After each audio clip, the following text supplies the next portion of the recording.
بہت قیمتی نہایت جامع اور مختصر خطبہ استقبالیہ حضرت مولانا مفتی لہیت احمد صاحب قاسمی کا آپ سماعت فرما رہے تھے۔ اب میں مہمان محترم ہم سب کے مخدوم حضرت مولانا سید ارشد مدنی مدظلہ العالی الحمدللہ نحمده ونستعینه ونستغفره ونؤمن به ونتوکل علیہ ونعوذ باللہ من شرور انفسنا ومن سیئات اعمالنا من يهده الله فلا مضل له ومن يضلله فلا هادي له ونشهد أن لا إله إلا الله وحده لا شريك له ونشهد أن سيدنا ومولانا محمدا عبده ورسوله وصلى الله تبارك وتعالى على خير خلقه محمد وعلى آله وأصحابه وأزواجه وذرياته أجمعين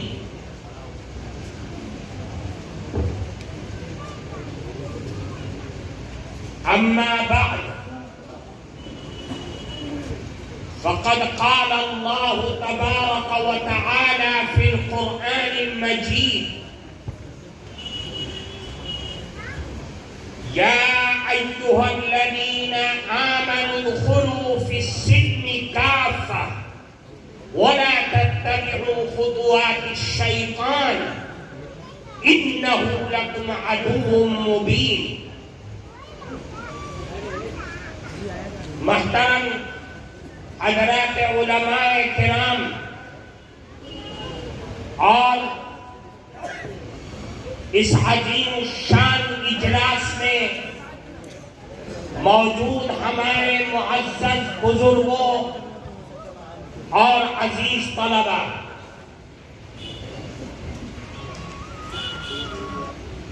آج کا یہ اجلاس جشن آزادی کے سلسلے میں منعقد کیا گیا ہے اور آپ حضرات نے علماء کرام کے بیانات سنے، اپنے بزرگوں اور مجاہدین آزادی کی قربانیوں کا ایک لامتناہی سلسلہ آپ حضرات نے مختلف علماء کرام سے سنا۔ حقیقت یہ ہے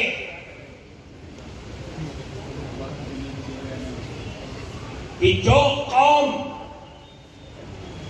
اپنے بزرگوں کی تاریخ سے ناواقف ہوتی ہے، بے خبر ہوتی ہے، وہ قوم تباہی اور بربادی کے دلدل میں بہت جلد پھنس جاتی ہے۔ ہمارے بزرگوں کی اس ملک کی آزادی کے لیے جو قربانیاں ہیں وہ ایسی قربانیاں ہیں جس کی مثال تاریخ کے اوراق میں دنیا کے لوگ پیش نہیں کر سکتے۔ وہ لوگ تاریخ سے ناواقف ہیں،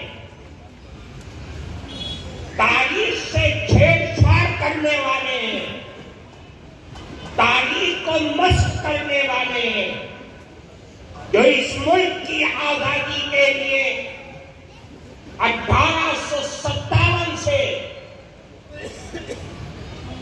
آزادی کے رہنماؤں کی تاریخوں کو بیان کرتے ہیں۔ میں پورے شرح صدر کے ساتھ اپنے بزرگوں کی تاریخ کو، ان کی قربانیوں کو اپنی آنکھوں سے دیکھتے ہوئے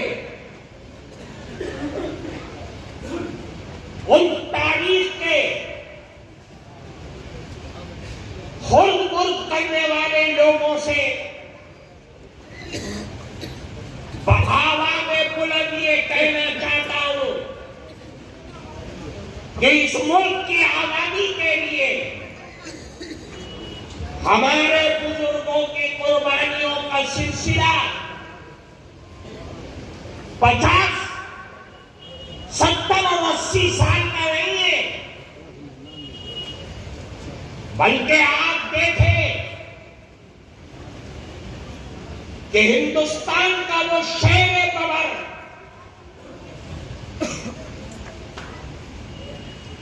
جس نے انگریز کو اس بات پر مجبور کر دیا تھا کہ اس ملک کے اوپر حکومتی اعتبار سے مسلط ہونا اس وقت تک ممکن نہیں ہے جب تک اس ملک کے اندر سلطان ٹیپو شہید رحمت اللہ علیہ موجود رہیں گے۔ حضرت سلطان ٹیپو شہید رحمت اللہ علیہ نے انگریزوں کے ساتھ لڑائی لڑی، قربانیاں دی، اور جب تک ہندوستان کی سرزمین پر حضرت سلطان ٹیپو شہید رحمت اللہ علیہ زندہ رہے، انگریز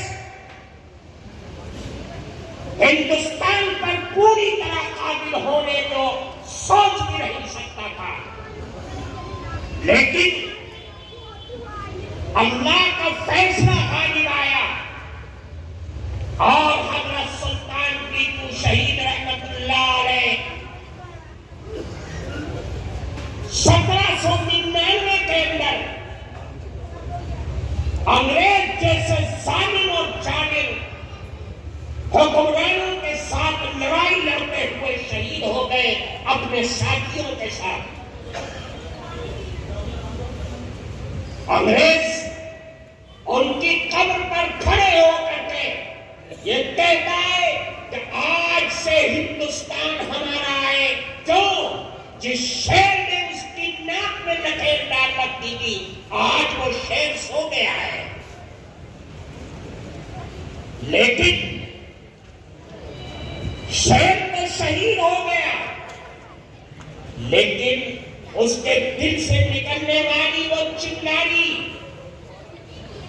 جس نے پورے ملک کے اندر آزادی کی اور انگریز دشمنی کی ایک لہر دوڑا دیا تھا، وہ بجھی نہیں۔ وہ وہاں سے چلتے چلتے دلی پہنچتی ہے۔ حضرت شاہ ولی اللہ محدث دہلوی رحمت اللہ علیہ اور شاہ عبدالعزیز ان کے صاحبزادے حضرت شاہ عبدالعزیز محدث دہلوی رحمت اللہ علیہ نے سن 1803 میں یہ فتویٰ دیا کہ آج کی صورتحال یہ کہتی ہے کہ اب ہندوستان دارالحرب ہو گیا ہے اور اس ظالم اور جابر تن کے گوڑے من کے کالوں سے جہاد آزادی لڑنا ہر مسلمان کے اوپر فرض ہو گیا ہے۔ اس زمانے کے علماء نے اس پر دستخطیں کی، پلان بنایا، تحریکیں چلائی، جس کی پاداش میں پورے خاندان کو جلا وطن ہونا پڑا، زہر دیا گیا، بدل کیا گیا، لیکن ان آزادی کے جیالوں نے اپنے اپنے شاگردوں کو کھڑا کیا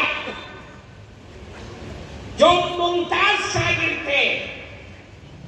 حضرت شاہ عبدالعزیز محدث دہلوی رحمت اللہ علیہ کے، سید احمد شہید رائے بریلوی رحمت اللہ علیہ، شاہ اسماعیل شہید رحمت اللہ علیہ، ان دونوں حضرات کو میدان میں اتارا اور یہ لوگ پورے ملک کے اندر گئے، آلات حرب اکٹھا کیے، آلات ضرب اکٹھا کیے، مجاہدین کی تیاری کیا، ان کو ٹریننگ دلایا گیا، اور ہوتے ہوتے یہ قافلہ چلتا ہوا 1831 کے اندر بالا کوٹ کی پہاڑیوں پر پہنچ کر کے جامِ شہادت نوش کر جاتا ہے۔ یہ تقدیر الہی ہے، یہ اللہ کے فیصلے، ان علماء کی ان تاریخوں سے وابستہ ہونا یہ آپ کی اور ہم سب کی ذمہ داری ہے۔ کیوں؟ اس لیے کہ تاریخ کے قاتل، تاریخ کے ساتھ چھیڑ چھاڑ کرنے والے وہ بہت ہوشیار ہیں، جو تاریخ کی صورت کو مسخ کر کے آنے والی نسلوں کے سامنے پیش کرنا چاہتے ہیں۔ لیکن میں ان سے کہنا چاہتا ہوں کہ ہمارے دلوں میں جن علماء کی قربانیوں کی تاریخ ختم ہو چکی ہے، نقش ہو چکی ہے، جب تک ہم زندہ ہیں ہم ان تاریخ کو مسخ نہیں ہونے دیں گے۔ ہم لوگوں کو بتلائیں گے، آنے والی نسلوں کو بتلائیں گے کہ ہمارے بزرگوں نے اس ملک کی آزادی کے لیے وہ قربانیاں کی ہیں، وہ خون بہایا ہے کہ جس خون کے مقابلے میں برادران وطن کا پسینہ بھی نہیں رہا ہے۔ خون کی ایسی ندیاں بہائی گئی ہیں ہمارے بزرگوں نے۔ میرے بھائیوں، 1831 کے اندر یہ قافلہ رکتا نہیں ہے، شہید ہو گیا، اور شہیدوں کا خون رائگاں نہیں جاتا ہے۔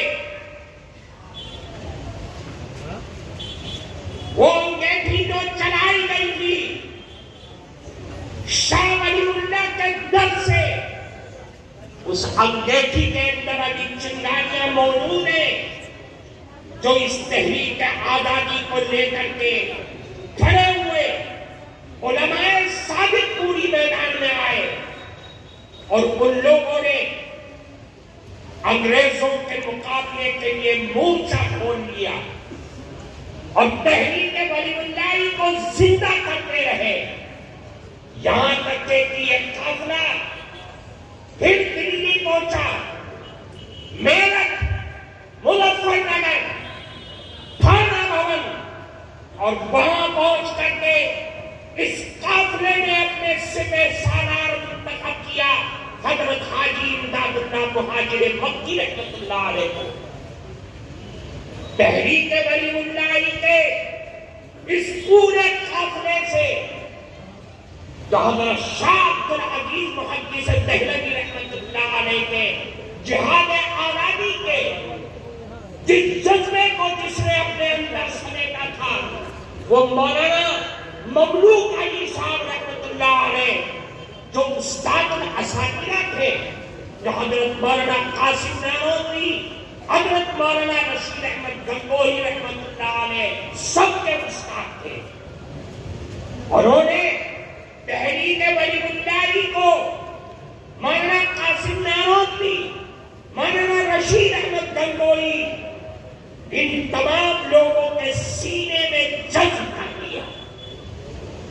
یہ قافلہ تھانہ بھون پہنچ کر کے اس نے تحریک چلائی، تمام علماء کرام کو اس نے جمع کر لیا۔ مولانا رحمت اللہ کیرانوی، حضرت حافظ دامن شہید، یہ تمام لوگ جمع ہوئے اور 1857 کی جنگ آزادی کی لڑائی لڑی گئی شاملی کے میدان میں، اور ایسی زوردار لڑائی لڑی گئی کہ قریب تھا کہ انگریز مغلوب ہو جائے، پسپا ہو جائے، تقدیر الہی کہ حضرت حافظ ضامن شہید رحمت اللہ علیہ کے لڑائی لڑتے ہوئے پیٹ میں گولی لگی اور حضرت حافظ ضامن شہید رحمت اللہ علیہ میدان کارزار میں ڈھیر ہو گئے. لڑائی کا کاسا پلٹ گیا. بدائن کی لڑائی مسلمان مغلوب ہو گئے. لیکن یاد رکھیے اللہ کا فیصلہ ہے. لڑائی ختم نہیں ہوئی, لڑائی ہارے نہیں بلکہ لڑائی جیتے ہیں. 1857 کے بعد جیلوں کی سلاخوں میں بند کر دیا گیا. علماء کرام کو زمین سے مٹانے کی انگریز کی پوری پلاننگ, پوری تحریک شروع ہو گئی. مولانا قاسم نانوتوی کے خلاف وائلنٹ ہوا. مولانا رشید احمد گنگوئی رحمت اللہ علیہ کو جیل کی سلاخوں کے پیچھے جانا پڑا. کسی کو کالا پانی بھیج دیا گیا.